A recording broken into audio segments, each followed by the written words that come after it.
Hello everyone, कैसे हैं आप सब लोग। Welcome back to ICT virtual classroom Dehradun. मैं निखिल राणा, क्लास 9th का अपना मैथ्स का टॉपिक क्वाड्रिलेटरल उसको कंटिन्यू करेंगे। एंड अपनी क्लास में हम देख रहे थे, पिछली बार हमने क्वेश्चंस किए थे क्वाड्रिलेटर से, कुछ इंपॉर्टेंट क्वेश्चंस किए थे, उसी को कंटिन्यू करेंगे।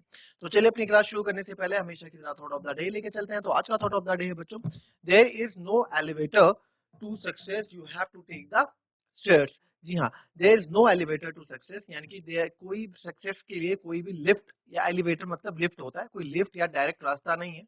You have to take the steps, you have to take the stairs. Stairs मतलब सीढ़ी, आपको सीढ़ी दर सीढ़ी चीज करनी, सीढ़ी दर सीढ़ी पार करनी होती है ना, स्टेप बाय स्टेप से चीजें करनी होती है, तभी जाके आप आगे अपना इम्प्रूव कर पाते हो या फिर अपने गोल अचीव कर पाते हो। ऐसे आपको गोल अचीव नहीं होता है। ठीक है, कि आपने सोचा और हो गया। आपको उसके लिए मेहनत भी करनी पड़ती है। किसी अकेले आपके बोलने से आप ये सोच रहे हो कि मैं ये चीज पा लूंगा, वो संभव नहीं है। तो चलिए अपनी क्लास शुरू करेंगे एंड चलेंगे स्मार्ट बोर्ड की तरफ। ये भी हमने कल प्रूफ कर दिया था, ABCD is wrong. Now come to next question. ये क्वेश्चन है, इसको कॉपी करेंगे आप सब लोग। पहले करें इस क्वेश्चन को, फिर हम इसको पढ़ेंगे। क्वेश्चन फटाफट कॉपी करो पहले से। पहला क्वेश्चन, एबीसीडी एक रेक्टेंगल है। ठीक है, एबीसीडी एक क्या है, रेक्टेंगल है। एबीसीडी एक रेक्टेंगल है। In this diagonal AC bisect angle A as well as angle C. जो डायगोनल है, जो विकर्ण है, वो ए के साथ साथ सी को भी समद्विभाजित कर रहा है। ठीक है, सी को भी समद्विभाजित कर रहा है साथ साथ। तो शो दैट एबीसीडी ए का स्क्वायर।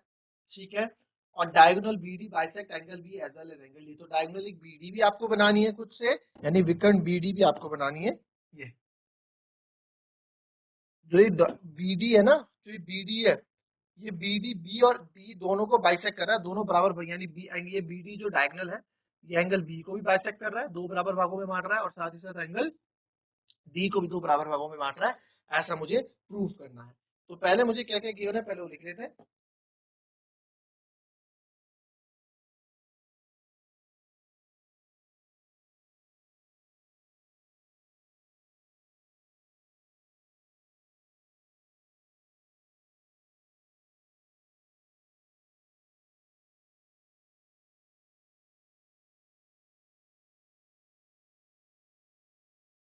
एबीसीडी एक समचतुर्भुज है। फिर टू शो दैट, हमें क्या शो करना है,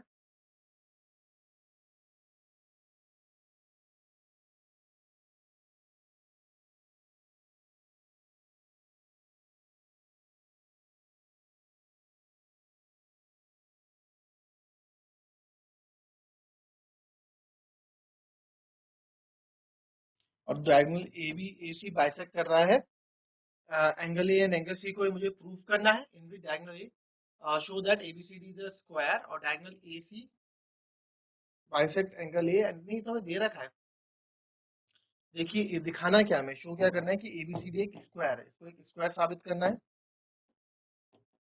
एबीसीडी इज अ स्क्वायर, यानी कि एक वर्ग है। और दूसरा डायगोनल बीडी बाइसेक्ट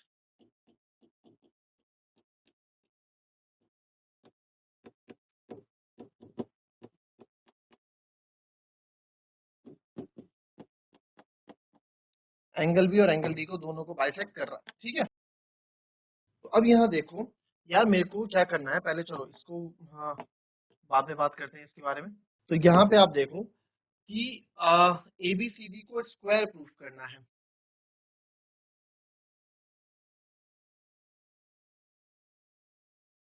ये तो एबीसीडी आपको रेक्टेंगल दे रखा है, क्वेश्चन थोड़ा अलग हो गया है ना।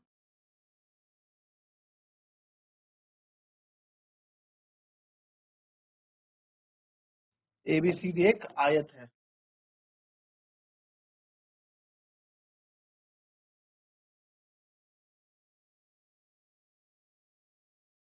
To show that ABCD is the square diagonal bisect angle B angle D. ठीक है, ये मुझे करना है।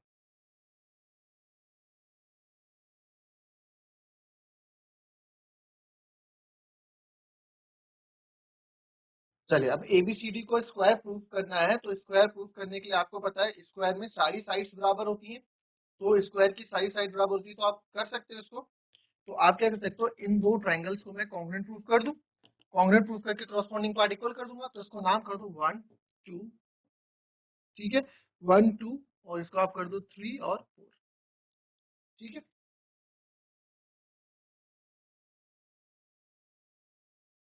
ठीक है। तो आप देखो, मैं लूंगा दोनों in triangle ABC and triangle ADC, हम यही करते आ रहे हैं, दो ट्रायंगल को कॉन्ग्रुएंट प्रूफ कर देते हैं। Angle 1 equals to angle 2 given है, हमको दे रखा क्वेश्चन में। गिवन क्यों है, ये देखो, ये हमें बराबर दे रखा है, क्यों? क्योंकि ये जो एसी है ना सर, ये बाइसेक्ट कर रहा है एंगल ए को। ठीक है, या गिवन लिख दो या ये लिख दो, बिकॉज बिकॉज जो एसी है, बिकॉज जो एसी है बाइसेक्ट एंगल ए, यानी कि एसी एंगल ए को समद्विभाजित कर रहा है, समद्विभाजित करता है, ऐसा कुछ हमने यहाँ एग्जांपल में, आपने इसको हिंदी और इंग्लिश दोनों में लिख दिया। ठीक है, ऐसा क्यों भाई? एंगल 1 एंगल 2 समद्विभाजित मतलब एंगल को दो बराबर भागों में बांट रहा है, उसी को हम समद्विभाजित बोलते हैं। फिर अब इसमें देखोगे एसी एसी दोनों के पास है कॉमन, एसी इस ट्रायंगल में, कॉन्ग्रुएंसी तो हम अपने चैप्टर में सीख चुके हैं पूरा, बार बार बताने की जरूरत नहीं है। ये एसी इस वाले ट्रायंगल में भी आ रहा है और एसी इस वाले ट्रायंगल में भी आ रहा है, तो दोनों में आ रहा है, तो कॉमन हो गया। तीसरा इसमें देखो, अगेन एंगल, जब एसी एंगल यहाँ लिखा है, एसी एंगल ए को भी बाइसेक्ट कर रहा है और एंगल सी को भी बाइसेक्ट कर रहा है, तो मैं बोल सकता हूँ कि angle 3 is equals to angle 4। Same same reason कि AC bisect angle C, AC angle C को बाइसेक्ट कर रहा है, तो ये भी इक्वल हो जाएंगे। क्लियर? तो एक एंगल साइड एंगल, ठीक है, तो therefore triangle ABC is congruent to triangle BC by side angle, side angle side नहीं, एंगल साइड एंगल।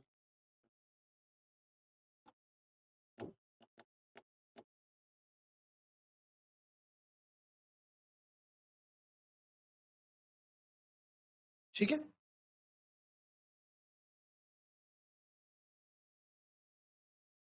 अब देखो, अब यहाँ पे एक चीज देखो, अब क्योंकि ये दोनों ट्रायंगल हमारे कॉन्ग्रुएंट प्रूफ हो गए, समद्विभाजित हमने प्रूफ कर दिए, तो आप यहाँ पे ये नहीं बोल सकते, ये देखो जो ये ट्रायंगल इसके करस्पॉन्डिंग AB के करस्पॉन्डिंग AD दिख रहा है आपको, जब आप इसको इसके ऊपर पलटोगे रखोगे तो ये वाली साइड इसी पे तो आएगी लग के, है ना? करस्पॉन्डिंग पार्ट ऐसे ही तो देखते हैं हम, या तो ये देख लो, ये नाम से देख लो, नाम से AB और आगे AD, तो आप लिख सकते हो कि AB बराबर AD हो जाएगा, AB बराबर AD हो जाएगा बाय CPCD।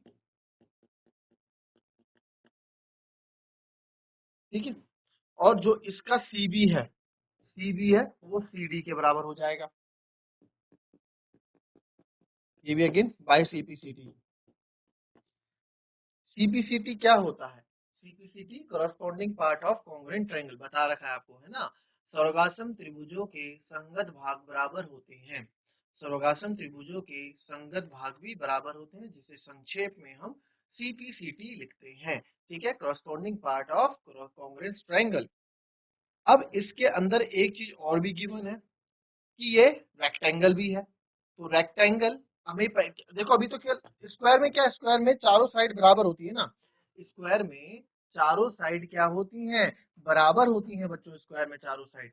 तो सर जब स्क्वायर में चारों साइड आपकी बराबर होती है, तो हमें चारों साइड इक्वल दिखानी है, अभी तो हमारी आपस की साइड इक्वल भी है, ये वाली इसके इक्वल भी है और ये वाली इसके इक्वल भी है, ये दो आपस में इक्वल भी है ना? अब क्योंकि हमें बता रखा है, क्योंकि क्वेश्चन में गिवन है, because ABCD is a rectangle, एक आयत है।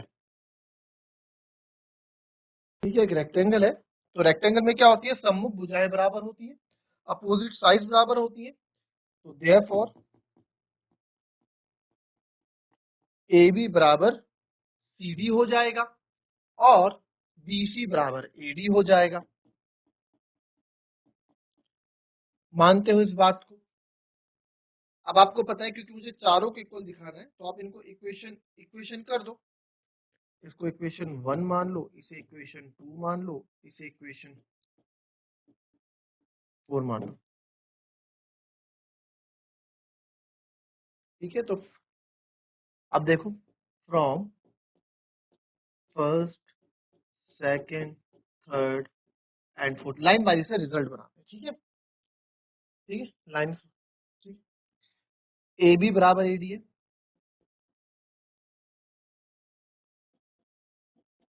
ए डी है, ठीक है। आपने देखा सर ये ए बी बराबर ए डी तो है, फिर हमने देखा ए डी जो है ए डी यहाँ पे बी सी के बराबर भी है। फिर आपने देखा जो बी सी है, आपने बी सी मतलब सी बी है ना, एक बी सी आपका सी डी के बराबर भी है। फिर आप सी डी पे गए, आपने बोला है सी डी जो है, जो मेरा सी डी है यानी कि ये मेरा ए बी के बराबर भी है, तो यहाँ ए बी के बराबर भी आ रहा है। तो आप देख सकते हैं कि यहाँ पे चारों चीजें हमने एक दूसरे के इक्वल प्रूफ कर दी। और ऐसा कहाँ होता है, चारों चीजें किसकी इक्वल होती हैं, स्क्वायर में चारों साइड्स इक्वल होती हैं, है ना, चारों भुजाएं इक्वल होती हैं। तो इसको थोड़ा हम फ्रीक्वेंस वाइज लिख दें, अच्छा लगेगा दिखने में। तो इसको मैं लिख सकता हूँ, और A B equals to B C equals to C D equals to, चारों साइड्स हमारी बराबर हो गई। तो देयरफॉर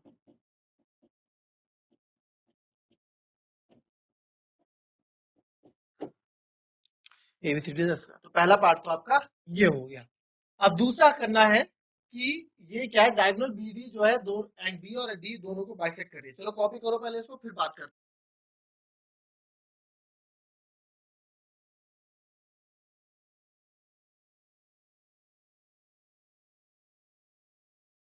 देखिए, अब इसी क्वेश्चन के लिए फिर से मैं डायगोनल बीडी तो मैं फिर से एक फिगर बना देता हूँ, जिससे आप लोगों को थोड़ा कंफ्यूजन ना क्रिएट हो, है ना। यही फिगर था, नाम इसमें कर देते हैं, क्या था, ए बी सी डी, और एक हम क्या, एक डायगोनल बीडी यहाँ पे इस बार खींच देते हैं ऐसे, ये हो गया।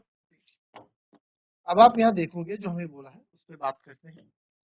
हमें जो गिवन है, हमें क्या बोला है कि जो बीडी है, हमें प्रूव करना है BD bisect angle D. Angle D को दो बराबर भागों में बांटता है, सब विभाजित करता है, ये मुझे प्रूव करना है।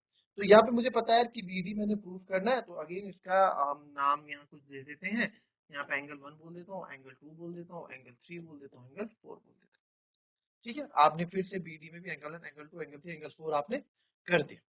अब आप यहाँ देख सकते हैं, या फिर चलो हम एक ही क्वेश्चन पे चल रहे हैं ना, क्वाड्रिलेटरल तो हमारा वही है, तो इसको नाम दूसरा दे दो, 4 5 6 7, क्योंकि 1 2 3 4 हम इससे पहले नाम दे चुके हैं और एक ही क्वेश्चन का सब पार्ट ही चल रहे हैं। तो अब आप देखो अगेन यहाँ पे आप क्या करोगे, आपको जब मुझे आपने बहुत कर लिए इस तरह के क्वेश्चन, जब आपको एंगल्स प्रूव करने हो तो भी अगल बगल के, तो आप इसको कॉन्ग्रुएंसी का रूल यूज करते हो, यानी कि दो ट्रायंगल्स को कॉन्ग्रुएंट प्रूव करते हो। तो यहाँ भी वही करना पड़ेगा, in triangle ABC and triangle ADC। इस ट्रायंगल ABC और ट्रायंगल ADC में आपने देखा, सबसे पहले AB बराबर, ठीक है, AB बराबर CD लिख सकते हैं भैया, AB बराबर CD, तो AB बराबर BC भी लिख सकता हूं मैं, है ना। AB बराबर BC भी लिख सकता हूं और AB बराबर CD भी लिख सकता हूं। ठीक है, तो आप कुछ भी लिख दो, AB बराबर CD लिख दो, या AB बराबर BC लिख दो, AD बराबर BC लिख दो, कुछ भी आप इसमें कर सकते हो। ठीक है, और AD बराबर BC आपने कहा था, क्योंकि opposite side of rectangle are equal होती है, क्योंकि रेक्टेंगल था क्वेश्चन में स्टार्टिंग में, और अब स्क्वायर भी हो चुका है। बट हम अब इसको स्क्वायर प्रूव कर चुके हैं ना फर्स्ट पार्ट में, तो हम इसको स्क्वायर प्रूव कर चुके हैं। तो हम इसको क्या करेंगे, स्क्वायर एज अ स्क्वायर लेके चलेंगे। तो आप यहाँ लोगे ए बी बराबर बी सी, जो ये ए बी है ये सर बी सी के बराबर है, और जो आपका ए डी है वो आपका सी डी के बराबर है, क्योंकि अपोजिट और sides of square are equal, है ना।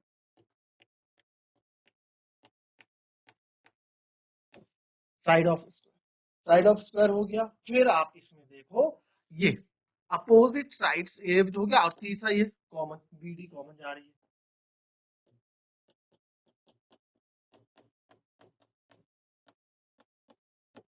बी डी बराबर बी डी कॉमन जा रही है।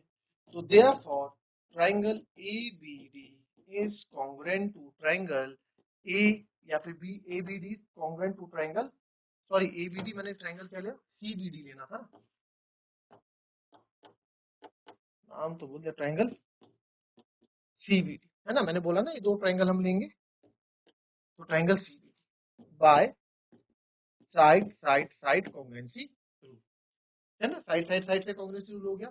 तो अब आप यहाँ बोल सकते हैं कि जो एंगल 5 है, अब इसके कोरस्पॉन्डिंग कौन सा है, एंगल 5 के कोरस्पॉन्डिंग कौन सा है, या फिर एंगल 4 के जो है, एंगल 5 के कोरस्पॉन्डिंग जब इसके ऊपर पलटा जाएगा तो इसी के ऊपर आएगा, तो हम बोल सकते हैं कि angle 4 is equals to angle 5, और वैसे ही angle 6 equals to angle 7 by CP CT. CP CT से सर ये दोनों एंगल्स क्या हैं आपके, इक्वल हैं। ठीक है जी, तो जब ये इक्वल हो गए तो इससे मुझे ये चीज प्रूफ हो जाती है, ठीक है, ये प्रूफ हो जाती है, देयरफॉर ये इक्वल, ये जो अलग अलग जो हो रहे हैं और फिर ये बराबर भी है, तो ये बराबर किसके कारण हो रहे हैं, ये बीडी लाइन जो बीच में आ रही है इनको काट रही है सर, इसके कारण ये बराबर हो रहे हैं। अच्छा, तो फिर आप ले सकते हैं therefore BD bisect angle C. तो बीसी बीडी है वो किसको बाइसेक्ट कर रही है, बीडी बाइसेक्ट एंगल सी था कि एंगल डी, किसको बताना था प्रूव करके, एंगल डी।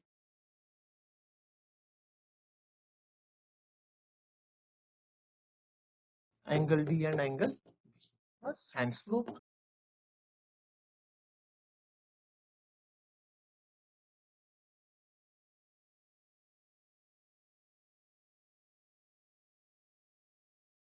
तो अगर आपको समझ में ना आया हो तो आप पूछ सकते हैं, क्वेश्चन मैं होमवर्क के लिए आपको दे देता हूँ यहाँ पे, ठीक है, सब करेंगे इस क्वेश्चन को। बहुत सिंपल क्वेश्चन है, एक चतुर्भुज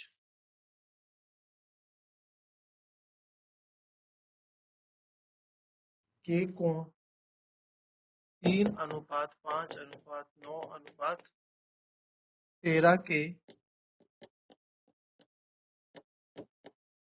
अनुपात में है।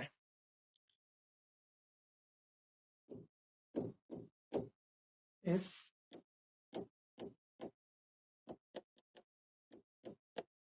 चतुर्भुज के सभी कोण ज्ञात करें। ठीक है, चल बहुत इजी क्वेश्चन दे दिया आपको ये मैंने होमवर्क।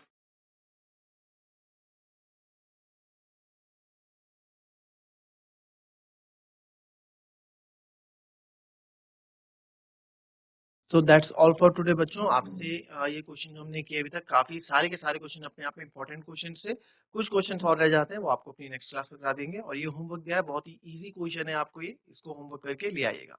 तो दैट्स ऑल फॉर टुडे, मिलते हैं आपसे अपनी कल की नेक्स्ट क्लास में, तब तक के लिए be happy, be healthy and be safe. Thank you and have a nice day.